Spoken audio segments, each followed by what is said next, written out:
पुत्र, एक जमाना था जब पिता अपने शादीशुदा बेटे को थप्पड़ लगाकर डांट देते थे और बेटा बाप के सामने बोलना तो दूर, नजरें तक नहीं मिलाता था, क्योंकि उस समय संस्कार, मर्यादा, शर्म और लज्जा जीवित थे। परिवारों में शांति और सम्मान था। आज हालात बदल गए हैं। 4 अक्षर पढ़कर कुछ औलादें खुद को विद्वान और माँ बाप को मूर्ख समझने लगे हैं। जिन माँ बाप ने अपनी इच्छाएं त्याग कर बच्चों के सपने पूरे किए, आज वही बच्चे माँ बाप को ज्ञान देने लगे हैं। बाप केवल जरूरतें पूरी करने का साधन और माँ एक नौकरानी बनकर रह गई है। सबसे बड़ा दुख तब होता है जब माँ बाप की आंखों में सम्मान की जगह आंसू और दिल में गर्व की जगह पीड़ा भर जाती है। जिस घर में माता पिता का आदर नहीं होता, वहां सुख, शांति और बरकत भी अधिक समय तक नहीं टिकती। माँ बाप का दिल मत दुखाओ, क्योंकि उनके आंसू दिखाई भले न दे, लेकिन उनकी पीड़ा ईश्वर तक अवश्य पहुंचती है।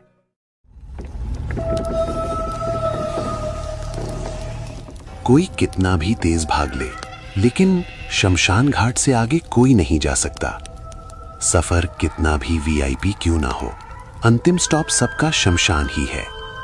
कोई खुद को कितना भी तुर्रम खां समझे, लेकिन समय के आगे हर घमंड झुक जाता है। शतरंज का खेल खत्म होने के बाद राजा और प्यादा एक ही डिब्बे में रखे जाते हैं। अकड़ तो सब में है, मगर राख बनने के बाद सब एक रंग के हो जाते हैं। जीवन सबका अलग अलग है, मगर अंत सबका एक है।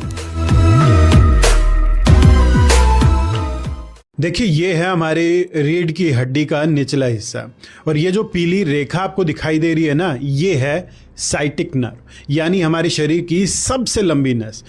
रीढ़ से निकलकर ये हमारे कूल्हे, जांग, पिंडली से होती हुई सीधे पैर के अंगूठे तक जाती है।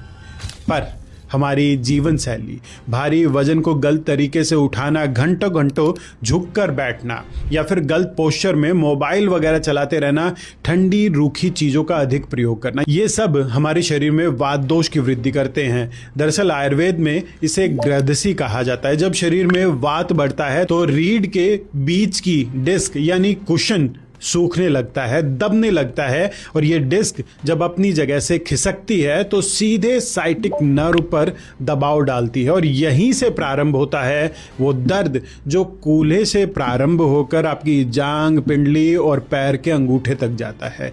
आपका चलना मुश्किल हो जाता है, बैठना मुश्किल हो जाता है, यहाँ तक कि नींद में भी आपको दिक्कतें आना प्रारंभ हो जाती है। तो इसी समस्या को ध्यान में रखते हुए कृष्णा आयुर्वेद ने तैयार किया है